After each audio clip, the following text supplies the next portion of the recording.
Investasi. Sekarang Bung Bejan, kalau tidak dengan sistem pemilu seperti yang dipraktekkan, cara memilih pemimpin dengan cara apa? Apakah cara memilih pemimpin dengan kudeta? Jelas kita akan tentang. Apakah dengan cara otoritarianisme kita sudah lampaui supaya kita tidak? Dan Bung Bejan tahu bahwa 64% anggaran pemilu kita untuk memberi honorarium kepada petugas. Saya punya gagasan namanya pemilu murah, pemilu ramah, dan pemilu mudah. Oke, Assalamualaikum warahmatullahi wabarakatuh. Selamat pagi, salam sejahtera untuk kita semua. Pemirsa Jateng Post TV, berjumpa lagi dengan saya Bejan Zaidan dari channel YouTube Jateng Post TV, channel YouTube miliknya Koran Jateng Post di Semarang. Teman-teman, kali ini kita harus berjumpa dengan seorang politikus ulung ya dari Undip Semarang, namanya Pak Nur Hidayat Sardini. Selamat siang, Mas Nur. Siang, Pak Bejan. Siap, Pak Nur. Siap. Alhamdulillah pangestunya. Luar biasa. Jadi Pak NHS ini, sebutan Pak NHS Pak Nur Hidayat Sardini adalah dosen di FISIP Undip, Ketua Departemen Politik. Ketua Departemen Politik. Oke, di Ketua Undip. PCIP. Oke. Kemudian bangsa Indonesia harus berterima kasih kepada beliau karena pernah menjadi Ketua DKPP. Enggak, anggota Dewan ya. Kehormatan Penyelenggara Pemilu. Oke. Lalu Ketua Bawaslu RI. Wah, sangat. Yang pertama di Republik. Oke, jadi beliau sudah kenyang pengalaman dengan penyelenggaraan pemilu dan pilkada lah pokoknya. Begitulah kira-kira. Karena itu kita ketemu beliau kali ini untuk minta tanggapan kepada beliau, terutama terkait dengan wacana presiden kita Pak Prabowo yang cukup mengagetkan banyak orang juga. Beliau menghendaki atau mengevaluasi penyelenggaraan pemilu ke depan itu khususnya untuk pemilihan gubernur dan bupati wali kota itu akan dikembalikan seperti zaman Orde Baru, yaitu dipilih oleh anggota DPRD. Mas Nur, tanggapannya seperti apa? Itu kemajuan atau kemunduran itu, Mas? Sebelum apa simpulan kemajuan atau kemunduran, saya kira saya perlu sampaikan beberapa poin ya. Pertama, bahwa apa yang disampaikan oleh Presiden itu bukan barang baru.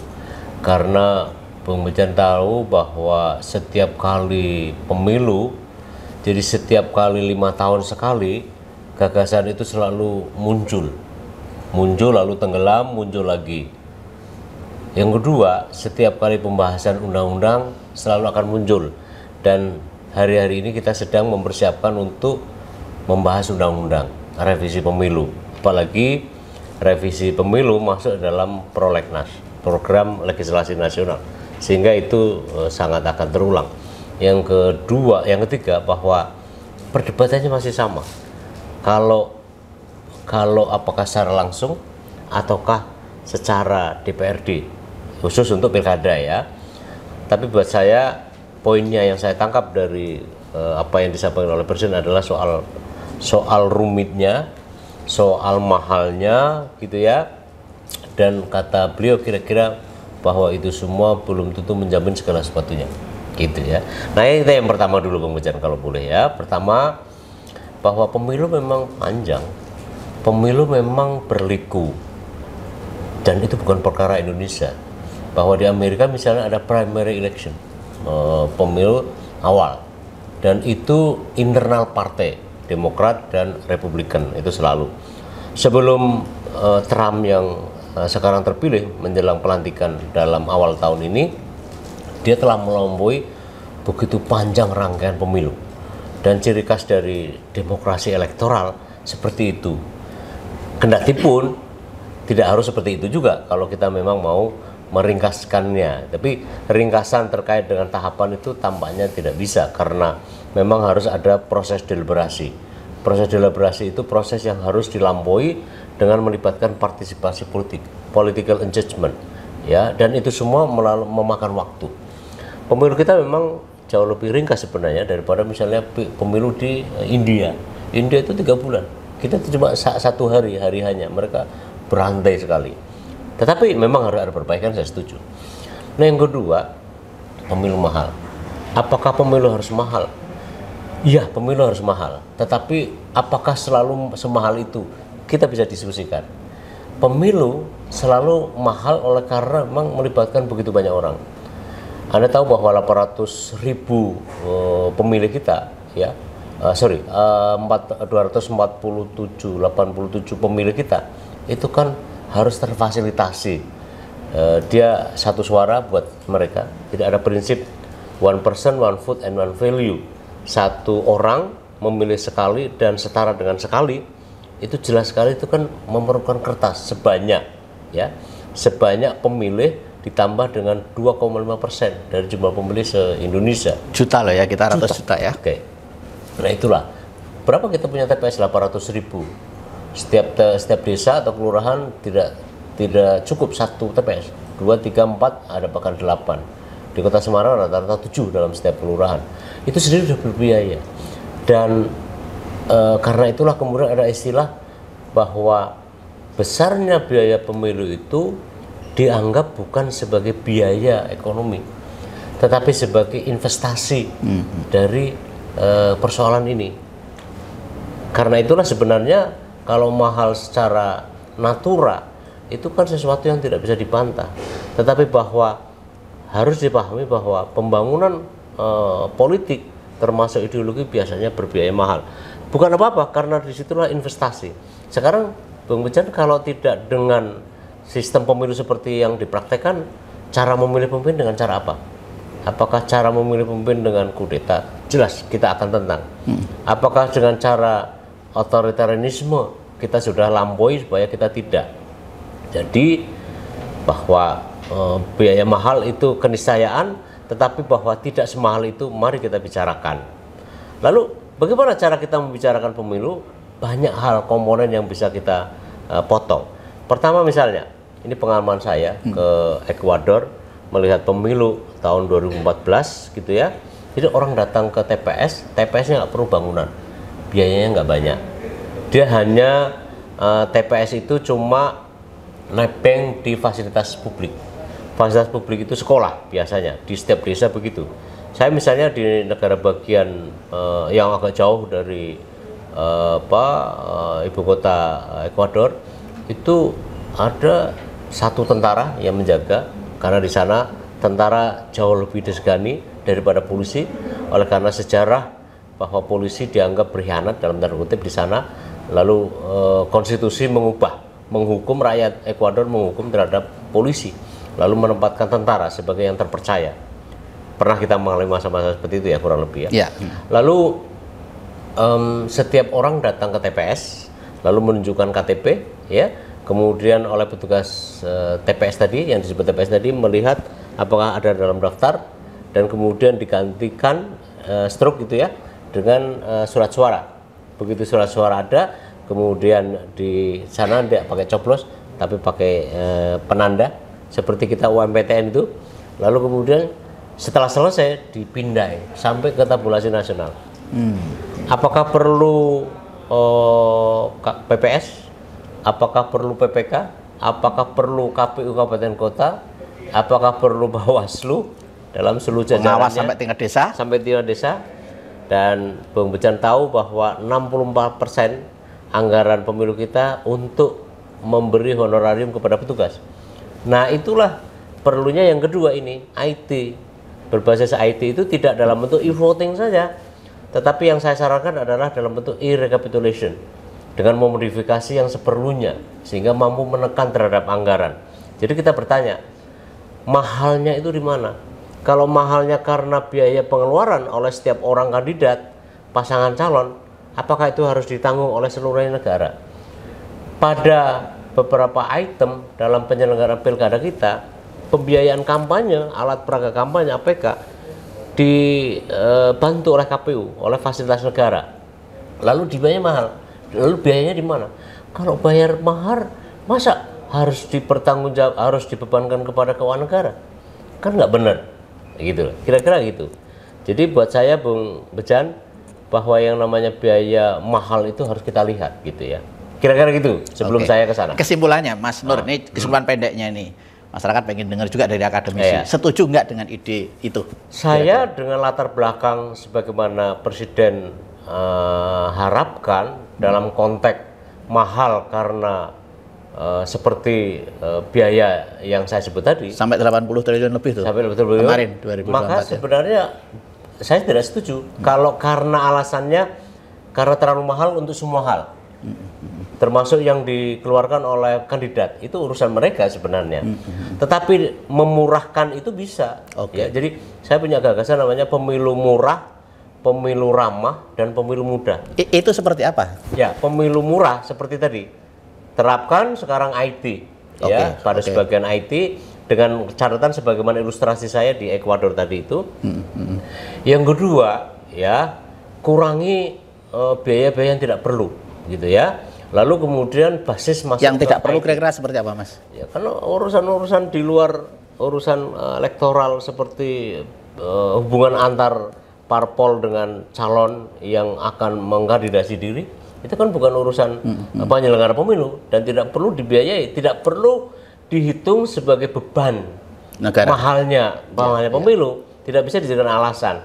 Nah, karena itu saya sarankan yang murah adalah kemudian misalnya tadi basisnya IT. Banyak komponen yang harus kita perbaiki. Masyarakat semua sudah pegang handphone, manfaatkan itu. Betul. Misalnya vote lewat handphone. Oke, sebelum saya ke sana saya ingin sampaikan begini, Bung.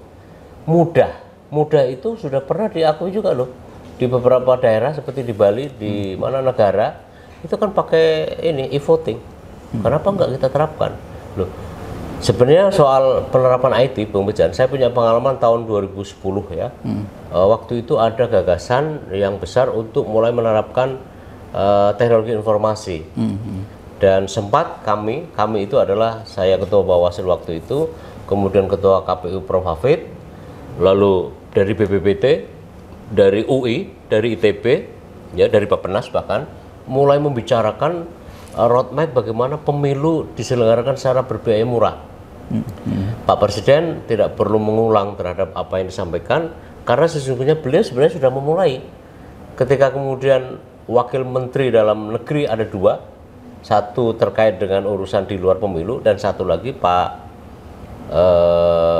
Arya Bima ya, wakil menteri bidang yang ditugaskan secara khusus untuk membuat pemilu murah. Kalau begitu bagaimana caranya? Silakan saja perintahkan kepada wakil menteri ini. Saya secara pribadi kenal dengan Pak Wamen ini dan saya sampaikan gagasan saya, tapi responnya masih waktu itu belum dilantik masalahnya. Dan kemudian itu aja dilaksanakan. Dia bikin kertas kerja, lalu bikin roadmap supaya menjawab apa yang dikeluarkan oleh Pak Presiden, supaya pemilu tidak terlalu panjang, supaya pemilu berbiaya murah, dan saya tambahkan supaya mudah dan ramah. Dan saya usul poinnya adalah pakai ICT atau TIK, teknologi informasi dan komunikasi. Bagaimana formatnya? Saya kira kita perlu diskusi. Ya. Bagaimana kita pembiayaannya, sarana prasarannya, apakah seluruhnya kita diskusikan. Tapi berangkat dari kementerian supaya kemudian dibicarakan seluas mungkin kepada semua pemangku kepentingan, perguruan tinggi, dan jangan sampai diputuskan secara selfish oleh kekuatan negara. Kita sudahilah urusan-urusan publik yang hanya ditentukan oleh segelintir orang. Termasuk misalnya kita bisa belajar dari bagaimana kekonyolan kita memutuskan pemindahan ibu kota negara, sesuatu yang konyol. Dan karena itu jangan diulang soal begitu, tapi kita langsung pada kertas kerja yang disiapkan oleh KPU, dan jangan terburu-buru. Kita punya waktu yang cukup. Pemilu kita akan dirancang, Bung Bejan, dalam waktu 5 tahun dibagi 2,5 tahun dan 2,5 tahun. Di situ banyak hal yang bisa kita kita hemat ya, karena petugas tadi. Jadi saya setuju bahwa KPU, Bawaslu harus juga di level kabupaten kota di ad hoc-kan. Ya, karena cuma 25 tahun ngapain ngegaji orang yang nganggur gitu ya. Tetapi sekretariatnya buat saya harus tetap dilestarikan, tetap dipertahankan. Jadi KPU Bawaslu provinsi pertahankan, Bawaslu KPU di kabupaten kota yang komisionernya di ad hoc-kan. Sedangkan sekretariat KPU provinsi dan KPU kabupaten kota itu tetap dipertahankan gitu ya. Sekretariatnya tetap ada. Itu. Fungsi administratif ya? Ya, karena itu berat, Pak. Memulai lagi berat. Saya punya pengalaman jatuh bangun membangun lembaga penyelenggara pemilu, sekretariatnya repot banget. Jauh lebih rumit. Nah, sementara jumlah anggota perlu juga dikurangi. Saya kok KPU provinsi 5 sajalah, enggak. Dan juga Bawaslu provinsi juga 5. Sementara di kabupaten kota perlu 3 aja. 3. Ada anggota komisioner ya? Komisionernya. Tapi sekretariatnya diperkuat. Jauh lebih penting sekretariat di soal persiapan. Kalau kita lihat ombudsman perwakilan seperti di ombudsman perwakilan Jawa Tengah cuma 1 orang. namanya Farida, kawan saya, tapi sekretariatnya itu kuat oleh staf-stafnya, itu bisa menghemat begitu besar. Dan saya bilang tadi bahwa 64% anggaran kita dalam anggaran penyelenggaraan pemilu tersedot untuk pemberian honorarium petugasnya ya, di seluruh level. Kalau itu dipakai, saya kira akan jauh lebih berhemat. Oke, apalagi kalau kemudian IT tadi dengan salon langsung pindai, tidak perlu struktur di bawah gitu ya. Nah, itu bisa dilakukan. Oke, Mas Nur ini setuju penghematannya atau setuju dipindahkan pemilihan kembali ke zaman dulu ke DPRD? Kalau saya tidak setuju. Atau tetap sistemnya harus langsung? Ya, pilkada saya menentang terhadap gagasan untuk kembalikan ke DPRD. Bung Bejan lihat clipping antara tahun 2004 sampai tahun 2005 sebelum akhirnya pemerintah memutuskan menetapkan bersama pembentuk undang-undang DPR tentang Undang-Undang Nomor 32 Tahun 2004 dan Peraturan Pemerintah Nomor 6 Tahun 2005. Di situ terjadi perdebatan seperti yang sekarang terjadi. Lalu ombak itu kemudian bergulung di 2013-2014 ketika pemerintah membuat Undang-Undang Nomor 1 Tahun 2014. Tapi kemudian ditentang oleh demonstrasi yang besar-besar, termasuk saya bisa sebut dua orang, Pak Ahok dengan Pak Ridwan Kamil, dulu menentang terhadap undang-undang ini. Lalu Pak SBY membuat Perpu itu menjadi Perpu Nomor 1 Tahun 2015 yang kemudian diperbaiki menjadi Undang-Undang Nomor 10 Tahun 2016. Perdebatannya sama. Apa dikira bahwa perdebatan di DPRD orang nggak merasa bahwa DPRD tereksklusi? Kalau kita memilih secara langsung dengan prinsip one person, one vote, and one value, semua orang merasa terlibat dalam urusan pemerintahannya. Bentuk dari kedaulatan rakyat. Sedangkan kita tidak selalu memandatkan semua urusan kepada DPRD. Malah jangan dikira, kalau kita lihat clipping-clipping di beberapa daerah, ketika pemilihan kepala daerah ala DPRD, apa tidak ada pemerataan kerusuhan yang Anda bisa lihat di Sumatera ada, di NTB ada, kemudian di Jawa Timur ada, dan terjadi kerusuhan. Jangan dikira bahwa yang namanya pemilihan melalui DPRD akan dengan sendirinya gratis. Ya. Dan pada saat bersamaan kemudian tidak menimbulkan cost yang tinggi. Ada suapnya juga di situ. Ya, alam ya, iya. Belum ada bukti ya. Di zaman Orde Baru memang politik uang tidak ada. Bedanya kan kalau politik uang di waktu itu di bawah meja. Ya. Kalau model korupsi politik uang secara langsung kan mejanya sekali yang dibawa. Ya. Jadi itulah jangan dikira sistem yang lama itu lebih baik, enggak. Cuma satu kelebihan dari sistem langsung adalah semua orang merasa terlibat memilih pemimpinnya. Itu yang mahal. Yang harus dibiayai oleh negara juga. Itu investasi politik tadi. Politik, jadi jangan dikira bahwa melalui DPRD dengan sendirinya akan beres, enggak. Pasti ada pertentangan juga. Tapi kalau buat saya, saya setuju Bung Bejan bahwa sistem ini harus diperbaiki. Yang langsung ada perbaikan. Tentang penghematan kita setuju ya. Setuju gitu ya. Tapi melibatkan rakyat secara langsung, kedaulatan rakyat terhadap pemimpin itu tidak boleh dirubah. Tidak boleh dirubahkan. Karena pernah kita lawan, kita perjuangkan, dan dampak-dampak buruknya kita semua tahu ya secara Orde Baru. Jangan lupa lo ya. Kalau Anda lihat catatan Bank Indonesia, sepertiga pertumbuhan ekonomi pada masa pilkada itu memberi sumbangan PDRB terhadap daerah loh, kata Bank Indonesia. Silakan dicek aja. Saya bukan ahli ekonomi, bukan ekonomi politik lah ya. Saya kira maka orang bilang begini Mas, kalau misalnya salah satu semangatnya adalah dikembalikan ke DPRD itu ya untuk menghindari suap kepada masyarakat. Tapi sebaliknya rakyat juga bilang nanti suapnya pindah ke DPR. Iya, sama aja. Jumlahnya cuma belum tentu juga lebih sedikit. Iya. Coba lebih manageable. Jadi korupsi di masa itu adalah korupsi di bawah meja. Kalau korupsi sekarang kan mejanya sekalian di bawah. Ya. Oke. Kemudian kalau tidak salah juga Mas bahwa sistem kenapa sih dulu dipilih melalui DPRD kita lawan itu karena juga akan menghasilkan hegemoni kekuasaan yang sulit dilawan. Betul. Jadi ada elitisme antara logika elit yang tidak selalu berbanding lurus atau banding terbalik dengan logika keawaman. Orang merasa asing dengan pemimpinnya. kalau pemilihan secara DPRD, dan itu biasanya di drop oleh pusat. Dan jangan dikira bahwa pemilihan DPRD, coba periksa di kasus di Riau tahun-tahun Orde Baru gitu ya, ada terjadi pergolakan juga gitu ya. Jadi orang yang punya usul itu sesungguhnya juga belum tentu paham terhadap sosiologi pemerintahan, sosiologi politik yang sebenarnya juga tidak lebih baik juga daripada pemilihan secara langsung. Tapi satu hal bahwa pemilihan secara langsung semua orang deliberatif, semua orang terlibat dalam pembuatan keputusan karena memilih pemimpin, pilkada itu memilih pemimpin, pengambilan keputusan, semua orang inklusif, semua orang terlibat. Ada kelemahan, Bung Bejan, kita akan perbaiki. Meskipun juga langsung itu rakyat juga kadang suaranya dibeli juga ya. Biarin, tapi bukan biarin ya, artinya itu kan sebenarnya proses yang harus terus kita perbaiki gitu. Seandainya itu pun langsung kepada masyarakat ya. Iya. Kepada rakyat ya. Itu ekonomi juga sebetulnya ya. Meskipun 100.000 lepas dari moral. Jadi gini ya, moral politik itu mengharamkan politik uang. Secara ekonomi barangkali, secara materialitas itu kan juga bagian dari redistribusi ekonomi, pendapatan buat masyarakat. Politik uang, apa bedanya dengan BLT kan? Iya. Apa namanya, biaya langsung tunai, itu kan redistribusi pendapatan. Nah, politik uang secara amoralitas dari sisi politik itu juga redistribusi pendapatan. Tapi saya tidak setuju terhadap itu.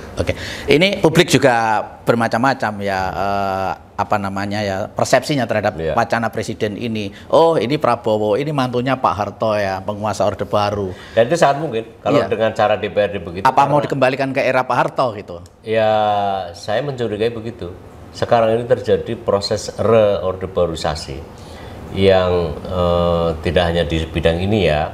Bagaimana sekarang ada arus yang sangat besar yang sedang terjadi ya, dan termasuk sekondan yang di dekat kekuasaan untuk menghidupkan kembali terhadap Undang-Undang Dasar 1945 per amandemen. Apa mereka kira bahwa hak asasi manusia sudah tercantum di dalam Undang-Undang Dasar 45 dan Undang-Undang Dasar 45 per amandemen itu dicatat sebagai undang-undang sementara. Dan perdebatan itu juga mengemuka, dan itu adalah visi reformasi bahwa 2 kali kita punya presiden ya, itu karena Undang-Undang Dasar 1945 per amandemen. Di situ tidak ada urusan pemilu yang disebut, di situ tidak ada urusan hak asasi manusia, di situ tidak ada hal-hal yang menyemangati terhadap perkembangan zaman. Undang-Undang Dasar 45 pasca amandemen ada kelemahan, Pak. Tetapi itu jauh lebih baik gitu ya. Tapi kalau mau di amandemen ya silakan saja dengan melibatkan sebanyak mungkin orang. Tapi buat saya tampaknya dengan adanya arus kembali kepada Undang-Undang Dasar 45 yang pra amandemen itu, buat saya tidak usahlah membahas Undang-Undang Dasar 45, yang penting kita jalankan. Jangan-jangan masalah kita adalah masalah di undang-undang saja. Jangan-jangan masalah kita adalah di peraturan pemerintah saja. Jangan-jangan kita hanya karena peraturan daerah saja. Jadi jangan kemudian mengeneralisasi bahwa semua urusan indunya selalu dari undang-undang, belum tentu. Menurut saya Undang-Undang Dasar 45 amandemen ini menurut saya masih jauh lebih baik daripada kembali kepada Undang-Undang Dasar 45. Mas, kalau arahnya ke sana, karena ini kan kalau nggak salah sudah masuk prolegnas 2025 ya. Iya.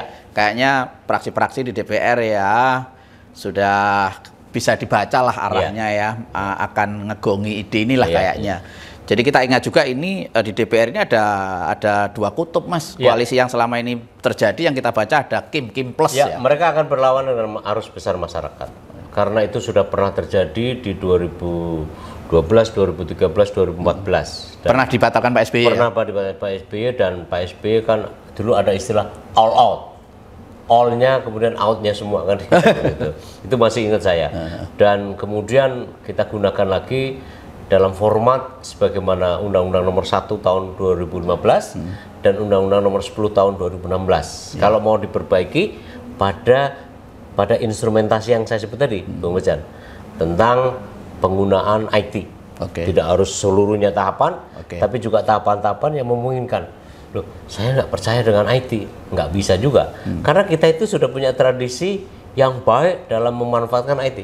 Bung Bejan punya rekening koran, punya rekening uang, ada. kita percayakan kepada bank. Oke. Kenapa kita nggak percaya sama KPU? Ya. Kenapa kita nggak percaya kepada pilihan kita? Karena cuma kita dikasih angka Ya. dan kita yakin saja. Jadi kita sebenarnya sudah terbiasa untuk percaya kepada sistem. Ya. Tapi kita kan, nah yang kedua tentu saja alat mesin yang digunakan harus auditable. Ya. Harus bisa teraudit, harus bisa diaudit. Itulah kenapa Bawaslu juga harus lebih canggih, Ya. gitu ya. Jangan bekerja secara formalistik, jangan bekerja secara kasat mata, tapi juga hal-hal yang bersifat dunia maya juga harus dipelajari. Dan kebetulan saya sedang belajar habis-habisan soal audit forensik of election dalam kaitan dengan pemilu, karena sangat dikembangkan di Amerika misalnya. Oke. Jadi gitu. Kalau di kita audit forensik pemilu belum ya? Belum ada. Oke, belum ada. Ini juga menjadi harapan ke depan ya, Iya. melibatkan teknologi. Iya, dan Bawaslu harus paham itu, Bung Ujan. Oke. Mas juga terakhir Iya, mungkin ya, iya. khawatiran masyarakat itu juga begini, membaca wacana ini itu jangan-jangan juga lagi-lagi ini upaya untuk melanggengkan kekuasaan gitu. Bayangkan kalau kekuasaan ini dikuasai oleh koalisi Kim ya saat ini ya, kurang lebih 15 partai Iya, itu, iya. ya di Kim itu. Iya. Musuhnya cuma satu tuh, namanya PDIP ya. Iya. Kalau itu nanti dipilih DPRD ya di mana-mana itu calonnya PDIP nggak akan pernah menang itu. Tapi saya kira itu juga bersifat temporer kok, Iya. bersifat musiman. Oke. Bukan karena PDIP-nya, tetapi di tubuh Kim juga nanti akan pecah. Faktor Mulyono kan sudah nggak terlalu bertaji, apalagi nanti dalam waktu-waktu dekat saya kira makin akan besar. Coba Oke, kita ya. perhatikan Bung Bejan ya, bagaimana sikap Nasdem terhadap kabinet, Ya. bagaimana kemudian faktanya Anies lebih kuat daripada hentakan cara menahan diri oleh Mulyono. Ya. Pada bersamaan di Jakarta ternyata dimenangkan oleh non Kim plus. Ya. Tapi itu dinamika yang saya kira 1 tahun lagi akan berubah, 2 tahun lagi akan berubah konstelasinya, dan 5 tahun lagi akan sama sekali berubah Tentu dengan catatan kalau sistem pilkadanya secara langsung, Mas. secara langsung. Tapi kalau misalnya secara DPRD, wah itu Kalau bisa ada- jadi itu kalau ada setiap hari viral tidak setuju, apakah kekuasaan tidak akan mendengarkan? ya. Buat apa kita membangun pemerintahan tapi tidak diinklusi oleh rakyatnya? Oke. Buat apa kita punya pemimpin yang kita pilih secara demokratis tapi tidak mau mendengarkan apa maunya rakyat? Oke. Kita mencintai Pak Prabowo, sama juga sebenarnya kita mencintai Pak Jokowi, tapi tidak dengan cara-cara yang tidak baik. Kita mencintai pemimpin, dan rakyat Indonesia itu sudah terbiasa hormat sama pemimpinnya, sama kekuasaan. Saking lunaknya kepada kekuasaan, kita dijajah 3,5 abad gara-gara soal itu. Iya, Saya kira gitu, Bung. Oke, belum lagi di masyarakat itu, mohon maaf ya, sebagian masyarakat itu ada yang sama DPR aja sudah tidak begitu percaya itu. Iya. Coba nanti nasib kita serahkan pada mereka gitu. Saya sudah lama itu. Ya. Karena itu. Oke, Mas Nur, ada Oke. terakhir pesan-pesan? Rakyat punya kekuatan dan manfaatkan kekuatan itu. Kekuatan yang paling mudah, paling gampang, ya viral. No justice, no viral, no justice. No justice. Itu jadi pelajaran penting. Tapi selebih dari itu, kita memohonkan kesadaran kepada para pemimpin kita untuk selalu berada pada respon mencintai kepada pemimpin kita, Bung Bejan, dan perlakuan setara dari pemimpin kepada rakyatnya. Itu harusnya kita belajarlah dari 1 dekade terakhir, begitu banyak pembangunan yang mengabaikan deliberasi rakyat, pada akhirnya investasi juga nggak masuk. Dan jangan berharap investasi akan lancar, karena para investor itu mendengarkan apa yang denyut gerak derapnya rakyat dalam bersuara. Penegakan hukum makin tidak jelas, itu justru akan akan bertentangan dengan aspirasi rakyat. Bagaimana semua itu berjalan kecuali kita mengadopsi kepentingan rakyat pada umumnya. Rakyatnya mana? Rakyat yang seluruhnya yang punya aspirasi, paling kurang melalui media sosial, melalui apa yang disampaikan, suara-suara itu oleh kaum intelektual, oleh mereka yang peduli, dan itu jumlahnya sebenarnya banyak, cuma kadang-kadang up and down. Tapi saya kira khusus terkait dengan usulan pemilihan kepala daerah yang akan di DPRD kan, tampaknya itu resiko yang terlalu besar buat Pak Prabowo jika itu terus dilakukan.